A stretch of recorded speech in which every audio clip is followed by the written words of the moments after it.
Hello mga kanokis, papalitan ko na ng tali ang mga cockerels na nakatali sa gilid ng bahay namin. Malalaki na kasi ang mga cockerels at habang lumalaki sila, lumalaki din ang kanilang binti. Kaya delikado na yung maliit na tali sa kanila. Kaya ayan, bumili ako ng bagong tali. Yung pang stag na tali na ang binili ko dahil kasya na sa binti nila, hindi na sila makakaalpas. Ayan, saktong-sakto sa kanila.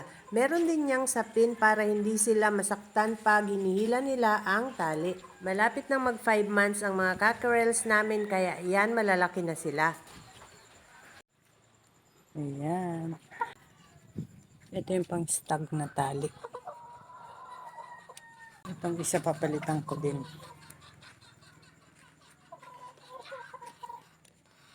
Ginawa lang ni Jayfern yung talik nila. Dahil nung tinali yan, maliliit pa ang paa.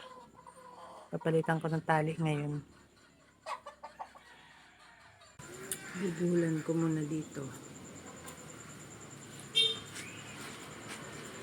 Bubulan ko muna dito para meron siyang look.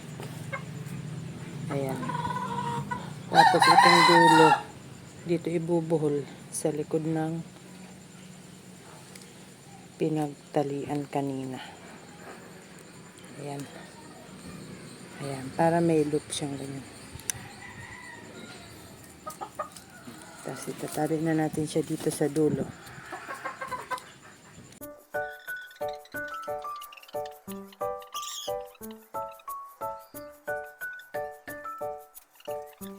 Ginupit ko na pala yung dati nilang tali dahil mahirap tanggalin. Sa kanang paa nga pala tinatalian ang mga manok. Iniingatan ang kaliwang paa ng mga manok dahil sa kaliwang paa nilalagyan ng tari.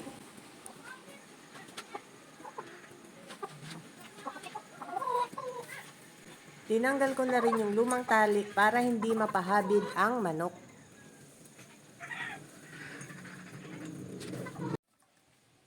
Ayan. Kaya ganyan ang buntot ng manok ay binunot namin yung mga luma niyang buntot dahil nanlulugo na para sabay-sabay silang tumubo.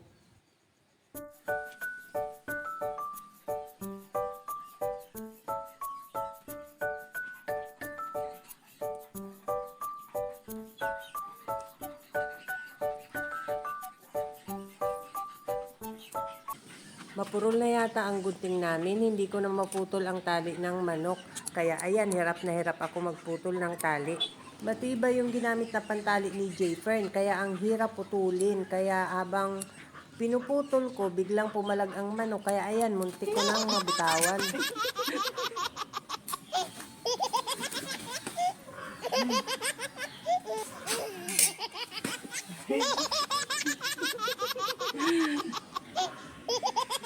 After 1 year, ayan, naputol din. Char.